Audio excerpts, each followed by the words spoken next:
That was one of the worst days of my life because I felt that if I'm not best anymore, what's my role at this company? I feel like a second-rate citizen. That's the co-founder of the biggest music catalog on the internet. We're always going to pay up front between $2,000 and $8,000. So regardless if the track ever gets played, you're always getting paid up front. He has changed the way musicians get paid. He's built a company that soundtracks 3.5 billion plays every day. Full disclosure, I use Epidemic sound on my own YouTube channel. Pure AI music is firmly in that bucket right now as well, because how these AI models have been trained hasn't been commercially settled, because all of these companies have been sued multiple times by the actual music IP owners. And he's about to tell me exactly why the AI music gold rush is actually a trap that most creators don't see coming. This week on What's Uptin, we get into Sweden's secret weapon for building fearless founders, the ABBA hologram show that gave him goosebumps, and why brands and creators are about to become the same thing. This is Oscar Höglund, co-founder of Epidemic Sound. Oscar, thank you for sitting down with me here in Cannes Lion. Thank you for having me. It's a pleasure. So when someone asks you at this event, let's say there's some people who perhaps haven't heard of Epidemic Sound, how do you describe it? So if we are on a short walk, I would say that we're the company that's trying to soundtrack the internet. That's what we try and do. The slightly longer story is that we're trying to help reinvent storytelling. We think that the internet's going to be our generation's biggest achievement. And we saw early on that all of that's going to be powered by video eventually, because it's a much better way for humans to interact. And adding music to that is crucial. It's also very difficult. Content without music is like food without taste. It's bland and it's not memorable. And so I came from content creation. I was in television before I got into Epidemic. And I just knew how important it was to make sure that the audio, the sound, brought the emotion, the feeling, built that connection. And it was difficult technically, legally, practically. And so we built Epidemic, which is now the biggest royalty-free music catalog in the world. And we power next generation storytellers like yourself, Premier League, Fortune 500 companies. And we happen to soundtrack most of the content creators out there in the world. Yeah. So let's take a step back. So I do YouTube as well in addition to the podcast. I've been using Epidemic Sound for about 4 or 5 years, mostly for my YouTube. Yep. When it comes to short videos, obviously there's a lot of growth in shorts, in Reels, in TikTok, in YouTube Shorts. Yep. A lot of the platforms have like a built-in music feature. Correct. Do you see that as a threat? No, not at all. There are two main reasons why that isn't a threat. On the contrary, it's something that just helps educate people of the power of music. The first thing is that platforms tend to put a lot of work into clear a small subset of music for their own platforms, which is a great start. But content creators like yourself, they go to where the audiences are. And so they create content for multiple platforms. So if you happen to have a subset of music which is cleared for, say, TikTok, and you want to use that as a YouTube short, you can't, because it's not cleared for that platform. You want to move to Snap, you can't. It's not cleared for that platform. So you'd have to technically re-edit every single video with a subset of music that that platform happens to have cleared for that platform. And if you're a content creator, there's no way in hell you're doing that.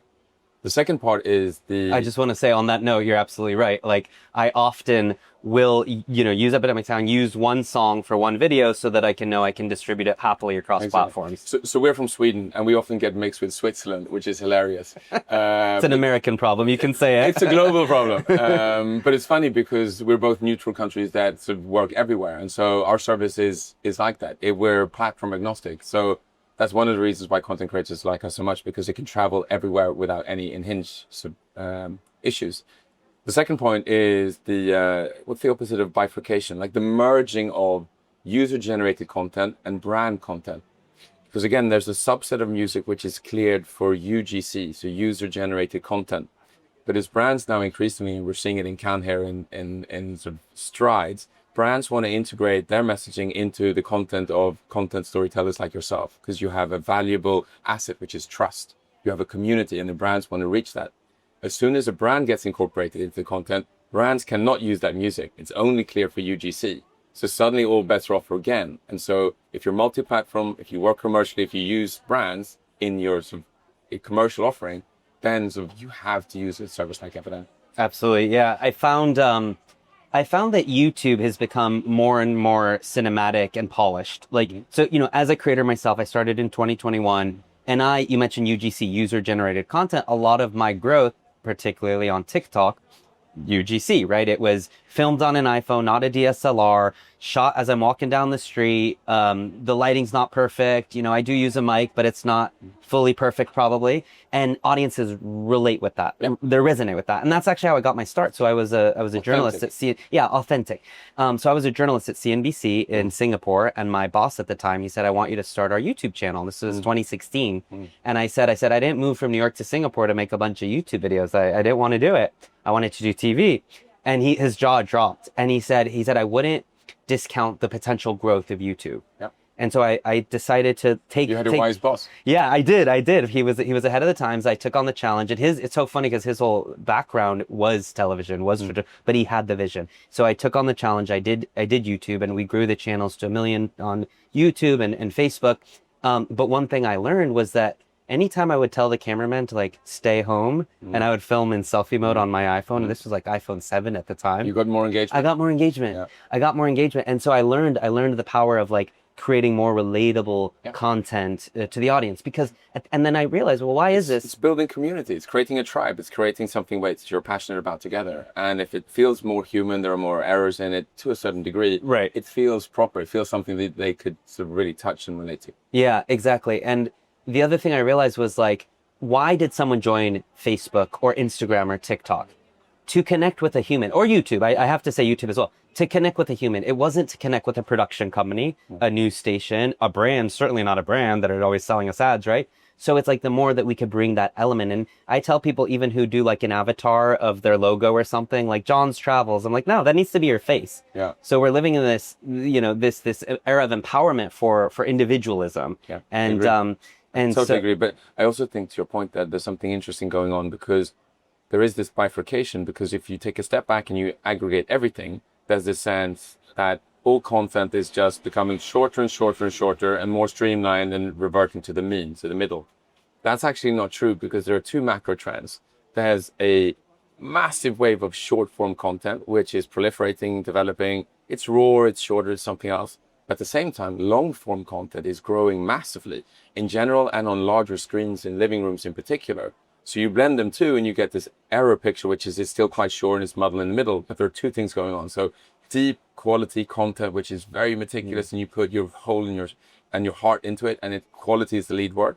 And then there's quantity, which is sometimes to market that, or to capture new audiences, or to break out segments which are extra interesting for certain subgroups. So these trends are true at the same time. Yeah, that's a great point. I know some YouTubers who you know haven't posted. They might have 1 million on TikTok. They haven't posted in months on TikTok because they're like, my priority is the long form. That's where I'm getting the best brand deals and the best ad revenue from YouTube. So in the past, you've described music as the flavor of content. I want to know, how did you actually build a business around music? You said you started in TV. I was actually very similar to you, Uptin, in that I was a struggling management consultant. I was mediocre at best. I decided that wasn't my calling. I switched industry at a young age, and I was fortunate to have a smart boss. And so I joined this TV production company, and I was his right-hand guy. So I made coffee and I acquired companies. I did our IPO, and I threw decadent office parties. And at some point he came to me and he said, Oscar, I'm seeing YouTube take up more and more headspace. And we were a huge TV production company. He said, I'd like you to lean into YouTube. Exactly the same way that your boss did. And I was like, sure, I'm up for it. I'll try. And so I did. And I thoroughly enjoyed it, because it was quirky, it was new, it was edgy. There was nothing about it was bland. It was extreme, because there were small groups and they were very passionate about one thing and they were unapologetic. And so I started to help produce tons and tons of content. It was thrilling, it was fun, bar one thing. It was next to impossible to soundtrack the content. We knew from television how important it was to incorporate music, because in high profile content, there's about 1 track used per minute of content. So if you do a 44-minute piece of content, there are 44 tracks. And to find 44 tracks, you have to screen 10x as many tracks. So you have to screen 400 tracks. And so the work around that was massive. And then clearing the rights and paying for it on television was difficult. Enter YouTube and the internet, all bets were off. It was impossible, because consumption was global. Streaming was live, sometimes catch up, short form, long form, different devices, platforms. We could not clear music to save our life, and it was a huge liability. And so that's how the company started. We felt that, look, all of the internet's going to be video eventually. It all needs to be soundtrack. The traditional music industry, love it as we did, they weren't equipped to solve it because the rights were split between record labels and publishers and PROs and neighboring rights organizations. They spoke different languages and optimized for different things. So we had to completely start from scratch. We built this different model where we said, let's see if we can optimize for a business model where creators win and the artists win. We cut out all the middlemen and we just make a product that's amazing for the storytellers and the artists. That was the foundation. That's how we started. Wow. You just unlocked a buried memory. I was a production assistant at VH1 and MTV right after I graduated college. And sometimes we would have to fill out these insane spreadsheets, which song we used, the exact time On code. paper, And it would be the most stressful, annoying One part of the song job. could have 5 co-writers with 5 different publishers and then a different producer. And these Excel sheets were super complex, and you had to account for how many percent that you owned, she owned, he owned. It never tallied up to 100, and as soon as somebody was unhappy, they had veto rights. So they could say, if I'm not getting paid, nobody can use this track, even though I only account for 3%. Oh, wow. And then you had to take the track out of the production, and then that might already be sent. Then you were liable for fees, and so... Wow. So you talk about paying artists. How does that work? Because I use Epidemic Sound as the user side. I download the music, I add it to my YouTube, I get all excited, but I have no idea what happens, for the artists. Paying artists. And so we do it 5 times over. And so the first thing that we realized in the traditional music industry was that artists didn't get paid up front. Because there's this concept called royalty, which is when a song gets played, it generates royalty, and that royalty should flow back to the artist. Sometimes it worked in the old world, sometimes it didn't. We decided to make sure it always worked. But you can't really bank on royalty because you don't know when your track is going to get traction. And so nobody was getting payment up front because people were saying, I'm not going to pay you because there's going to be royalty. And so we took issue with that and we said, step 1, when we commission track from artists, we're always going to pay up front. We can commission from a place of insight because we have so many users. Our music gets played 3.5 billion times a day. I saw that, yeah. Per Insane. day. And so we see in real time what the internet sounds like. We know what works, what has traction, where the demand is.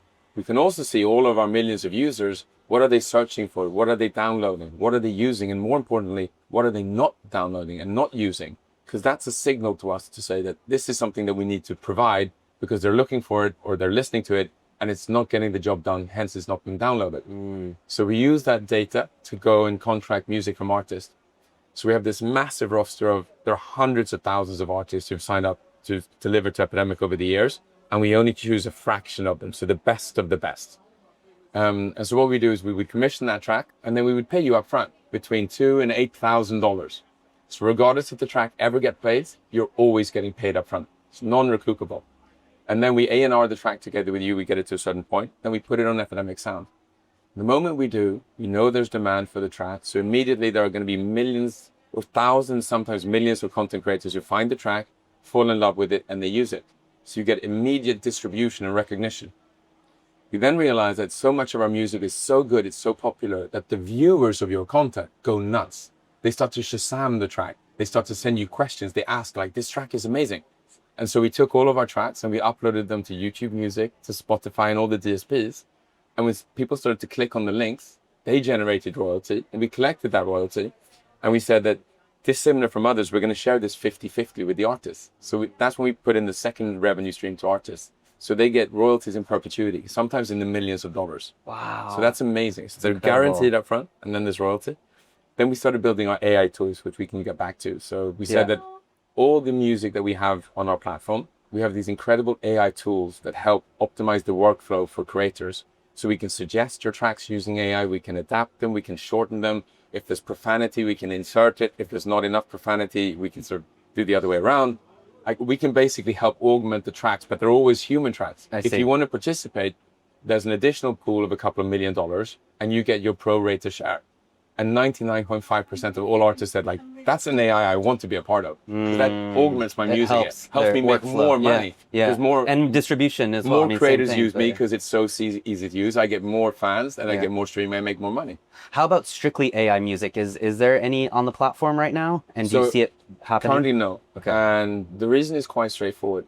We are deep believers in AI, and we think AI has a role to play specifically in the workflows, because we think that AI should supercharge human creativity and never replace it. And so what we're seeing play out in the world now is like our customers, our creators, and our brands are telling us that almost 90% of them have had copyright issues with music historically. And it's typically because they've used music that they don't have the rights to. Well, guess what? Pure AI music is firmly in that bucket right now as well, because how these AI models have been trained hasn't been commercially settled. So these companies out there have just stolen the entire corpus of all music, trained on it, and created beautiful AI music. Only problem is that nobody can commercialize it because all of these companies have been sued multiple times by the actual music IP owners. And so these lawsuits are going to play out for the next 5 to 10 years through the US court system in particular, because that's like the cradle of Western culture production. And until that's done, anyone who uses AI music in their commercial content is on the hook for getting sued as well, because you're piggybacking on music that hasn't been properly trained on. Right. So your content is liable. And so pure AI music now is a minefield. Wow, you wouldn't think that. You would think it's just so easy. You can just do it in some platform. Because people are getting, it's very similar to when the internet launched many, many years ago. I see such clear pattern recognition, because the first thing that happened was that the world went, holy cow, there's this new innovation called the internet. And let's just use the technology however we see fit. And I'm not proud of this, but in Sweden, there was a company called the Pirate Bay, and there was another company called Kasaf. And they embraced this technology fully, and they said, we're just going to take all IP. We're going to steal everything we can because the technology is that good and it merits it. And we're just going to push it out. Nobody should ever pay for content anymore. And the entire content industry said, well, hang on, that's not going to work in the long term, because if we can't buy food, we're going to starve. And if we starve, we're going to die, and there's going to be no more content. You have to pay us. The technology is great, but you need to pay us. And so eventually Pirate Bay got litigated to death. Eventually Kasal got litigated to get death. And the companies that came to the rescue was Spotify, because they realized that the only thing that's better than free is good. So Spotify built a model using the internet and new technology by compensating artists and creators and building a tool which was superior to everything else. And the music industry blossomed. The analogy to me is super clear. Like, we're in that first inning now of AI where everyone is just rushed in, and we're seeing the Pirate Bays and the Casals. They're testing. Everything is just stolen and nobody's getting paid. It's going to court. But then after that, once you find models where people can find an equitable way to share the different value components that they contribute with, that's when this model is really going to take off. And so we are very close to where AI is, but with making sure that we understand this is such that we build things that amplify creativity and help people. So I'm curious about Spotify, also a company to come out of Sweden. What is it about Sweden that, brings these amazing companies, particularly in music, do you think? I think for a couple of different things. One is weirdly political, in that a lot of people think that entrepreneurs become entrepreneurs because they're greedy and because they only want to make money. I have a different approach. I think that entrepreneurs become entrepreneurs because they're curious, they want to solve problems, and preferably many different problems. And in Sweden, one cool thing that we did is we have to pay a lot of tax. And it's okay because we get a lot of value from that. But an unintended consequence is that we've collectivized risk, such that if you launch a company in the US and you fail, it's game over. There's no healthcare, there's no housing, you're done, one and done.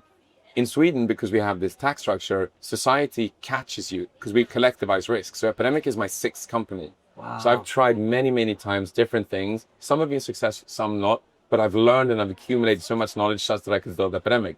I still get housing, healthcare, schooling, all of that is paid for. So I get so many bites at the apple. That supercharges the Swedish ecosystem to some extent. The second thing is that there are so many sort of great role models ahead of us. You mentioned Spotify, like Daniel, Gustav, Alex. They've been idols of many Swedish entrepreneurs for many, many decades at this point, because they've been so successful and they're so generous. We live really close to each other. So everyone who's an entrepreneur in Sweden and Stockholm in particular, you just run into people in the street just here in Cannes. You ask them for advice, they'll sit down, because we know that Sweden is a small country, 10 million, speak a ridiculous language nobody understands, and right by the North Pole. Our home market doesn't carry us, so we have to export from day one. And if we're not helping each other out, because there are so few of us, we're doomed. So we help each other all the time, whether it's the Klarna guys or the Minecraft or the Spotifys or the Epidemics, or now the Lovables. We all know each other, and we send tips and colleagues and people to each other all the time, because we want to win, but we need to cooperate to win. And have you ever felt that being headquartered in Sweden is a hindrance, that you should be in New York or LA? Yes. Hell yes. And spelled, I can't spell this in English. It's spelled weather. There are two ways to spell it, so I'm not going to make a fool of myself. But the weather makes it difficult, right? Because this time of year is when we recruit the best. So we would tell internet talent is distributed globally, right? And so we attract talent from all over the world. We have offices all over the world, but our HQ is in Stockholm. So we want those people to come and live in Stockholm. If you invite someone to Stockholm in May, June, July, or August, odds are that they're going to fall head over heels in love and sign immediately. If you invite them any other month of the year, they're going to shake their head and say, nah, dog, I'm good.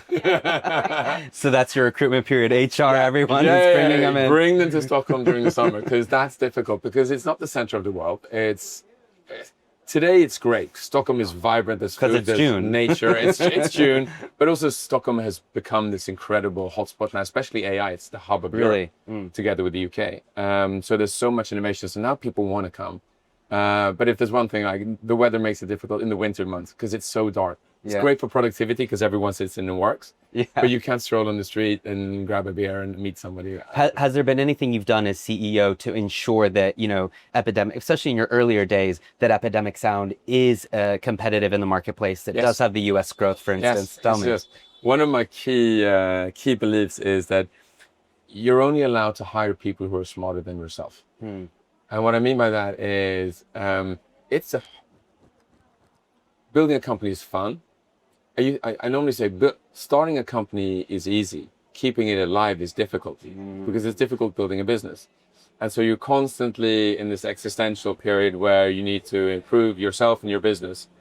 And for many, many years at Epidemic, I could more or less walk into any room that I choose, into the engineers, the salespeople, legal department, finance, and I knew more about the subject matter than anyone in that room because I was the original entrepreneur. I'd thought about this for so long, so I had so many ideas, I had so many opinions, people would say now. I felt that I knew this better than anyone. And that was a good feeling because I felt empowered and I felt knowledgeable. I eventually got to a point, it took just a few years, when I walked into every single room and I realized that these people now know more about this area than I do because the lawyers were 10 times more sophisticated than I was. Music people much better, salespeople, so data engineers, like everyone was better at their job than I was as the generalist. And two things happened. The first thing that happened was that was one of the worst days of my life because I felt that if I'm not best anymore, what's my role at this company? I feel like a second-rate citizen. But then the flip side and deeper insight was that this is the best thing that could happen in my career because if I'm the talent cap, if I'm the most knowledgeable person in this company, we are all literally doomed because I'm not that smart. So I need to have people always around me who are better than I am. And you want to get to a point where you feel that everyone else knows more than you do because that's when you've been a good entrepreneur. That's when you built a good company. Does that mean then as CEO, sometimes you're paying more than you kind of wanted to or budgeted for because to get that better talent in some of these roles? 100%. I mean, I'm not the best paid person at Epidemic by a long shot. So we make sure that we remunerate the super talent. Who those talented people are can vary in certain cycles. There was a time when software engineers were like all the rage. Now, so being a data engineer or being like super strong within AI fields is incredibly relevant. Sometimes there's a commercial component in our life as music has been crucial if we don't understand the legal environment. So we have many different versions. So there are superstars needed precisely everywhere, but making sure that you pay for talent, especially today in an AI world, pre-AI, a super strong developer was maybe 10 times better than an average developer. Enter AI and enter sort of these new capabilities and these new tools.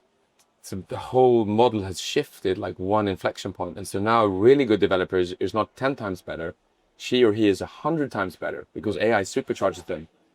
The flip side, unfortunately, is true, which is a mediocre developer. If they are mediocre and they feel that they're on the back end of the curve, they're going to use more tokens and more AI to try and stay up. And so they're going to be 100x worse than they were before because they pour out so much code and they can be so productive, but they build the wrong things.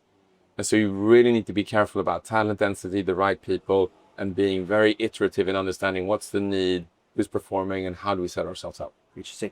So predictions within the creator economy, where do you see, any trends you're watching closely over the next year or two? You mentioned kind of like that we've converged into short form and like nice and polished long form. Yeah. So if I can speak to two of them, I would say The first one is on a cultural level, and it's the coming together of advertisers and storytellers. So content and ads, basically. The way I think about it is, like, previously you would watch a piece of content, then you would see an ad. You would watch a piece of content, then you would see an ad. We've gotten to a point now where we're realizing, wait a minute, we have all these content creators and they have a very, very precious asset, which is they have loyal fan bases who have a lot of trust in them. Flip side is that content creators tend to be poor. They need money to sustain themselves because it's hard making a living. On the other side of the equation, we have these beautiful brands. They have, in the best of worlds, they have lots of money, they have beautiful products, but they don't have access to these trusted tribes of people and consumers who they really can talk to in a trusted way. These two are now starting to emerge. So we're starting to see less about ads here and content here and more ads being integrated into content. That's one of the big trends that I'm seeing here, where creators and brands are finding new innovative ways to work, not around each other, but with each other, integrated with each other. So that's one big macro trend. And the other one is obviously AI. Helping AI find its rightful place in the creator economy, which in my opinion is not to replace humans, but to supercharge them. So making sure that AI works in the workflows seamlessly to make sure that the best stories, the best kind of content materialize, whether they can be super polished or not polished, but whether they're long form, they're short form. They all need to sit on this bed of trust, transparency, and accountability such that people using it feel that they're not being tricked, feel that they're safe. Yes. And that's where we put a lot of effort into Epidemic, where we're living in that world. We're taking the best of AI, the best of the legal clarity, and we're providing this unique product where hopefully people for generations to come can soundtrack all of their stories with us, with the help of AI, 100% cleared across all platforms, where brands meet content creators and we soundtrack the internet. I was interviewing the VP of product for Instagram here and on my show, and she was saying, actually, audiences don't mind AI, they mind being deceived. And I thought that was a really interesting way of saying it. You can use AI, but the labels are not just for compliance issues here, right? It's the person wants to know, okay, this was AI. Yeah. It's a very loud siren here in France. Yeah, let's see if AI can take that out. Yeah, let's see. I actually have a...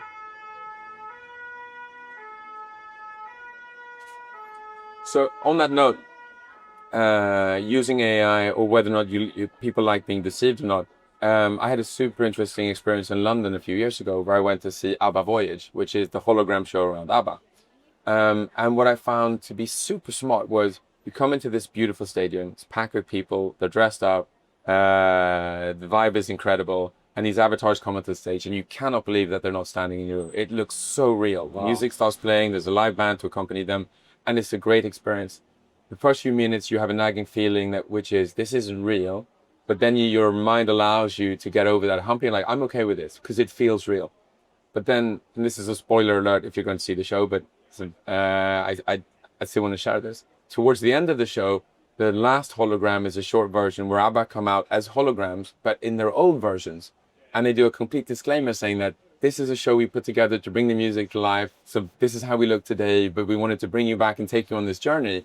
And I get goosebumps when I talk about it because it's a full circle movement, which I think has to do with psychology, because what they're doing is they're saying, we're not tricking you. We're telling you that this is an experience. You've just gone through it. This is how we look today. We wanted to give you the voices as we sounded when we were 23 in our prime, and the songs that put the smile on your face. And that was such a beautiful human contract saying, I felt so okay leaving that because I didn't feel tricked. I just felt excited to be part of that journey. Yeah. Or you didn't, that's where we need to go. Yeah, you didn't feel tricked or almost cheapened by, by technology. No, that it's like these are beautiful artists that you're not just trying to replicate it these were for modern some cash pieces grab. of art. Yeah, that's how I felt. That's interesting. So there's been some rumors or speculations about an IPO. Anything you would share about that? I see right now we have no plans on IPO. We're heads down building. I think that running a company for past 20 years, right? Every single 3 to 5 years, you get to an inflection point, whether it's internet or short form or multi-platforms or in our case now AI. And when something like that happens, I think all companies need to double down and get into a zone where we feel we understand the new rules of engagement, the new playing field. This is where we're at. So I think that a lot of companies, including us now, have very little focus on sort of changing their financial setup, but it's more about let's use the opportunity now to build out adjacent businesses, double down on what works, learn a ton, and so keep on compounding and building a business. Perfect. Final question I ask on What's Upton is what's keeping you up at night? Ooh, right now down here, it's the heat. It's 35 degrees. I'm sticky all the time. I'm taking multiple showers a day. So that's keeping me up at night.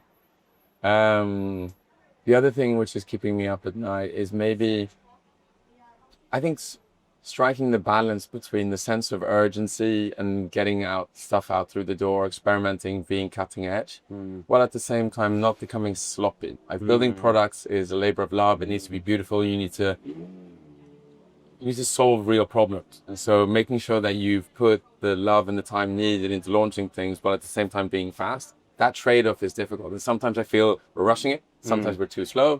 And so getting that right, I think, is something which is worth thinking about. Yeah, that's an interesting point you brought up. I know Zuckerberg used to say in the early days of Facebook, done is better than perfect. Yeah, and run fast and break things. Right. But then it also probably gets to a point where it's like, well, no, you have, a loyal user base. You have many artists. You can't just bring something that they might not like or that might cause backlash. So exactly, especially if you are a habitual tool like Epidemic. People use us for years and years and years, and they're very accustomed to how things work. If you suddenly scramble and throw everything around, that's going to wreak havoc in people's very sophisticated workflows where there are huge amounts of volume or a lot of money or a lot of time spent that this needs to work. Yeah. So you need to be mindful of that while still catering for the new. Absolutely. You're also, you have a very big brand loyalty. Like when I hire a new editor and, I tell them like, here's our Epidemic sound account, they get so excited, like, oh, like great, my last team, didn't use Epidemic or whatever. There's this level of excitement around the brand and the logo. And, even though it's kind of on the back end and your average person swiping on TikTok or watching YouTube, maybe wouldn't know it, but the people in the creative community do. And I think that probably bears some pressure and responsibility before you bring out something new or whatever. It does, but it also brings huge amounts of pride. Because the thing I'm most proud of in my life, with a wide margin, is my beautiful family, my kids, my wife, and the life that we've been able to build and the values that we live by. But a very dear second place, even though it's far back, is what we built at Epidemic. The affinity I feel for the creator community, how we've been able to support them, supercharge them, build them, play a small part in a lot of creators' journey. I get stopped in the street here and at other conventions when people understand that I'm one of the founders of Epidemic. They want to take pictures. They tell me all these stories. You're the first subscription. I started my career thanks to you, because then I've stuck with you everywhere.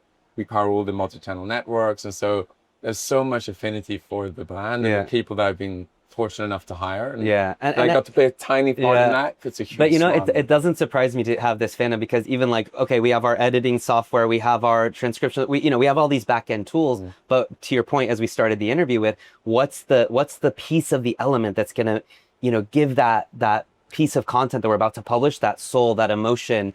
It's the music, right? And so I think it comes down to that largely. So thank you. Yeah, well, Oscar, thank you so much for sitting down with me. Great. Thank you so much. Enjoyed the conversation. This was a pleasure. Thanks for listening to this episode of What's Uptin, where I bring you inside the minds driving tech, money, and power. Follow along on YouTube, Spotify, Apple, or wherever you get your podcasts. You can also follow my personal account on Instagram at Uptin. Would love to connect with you.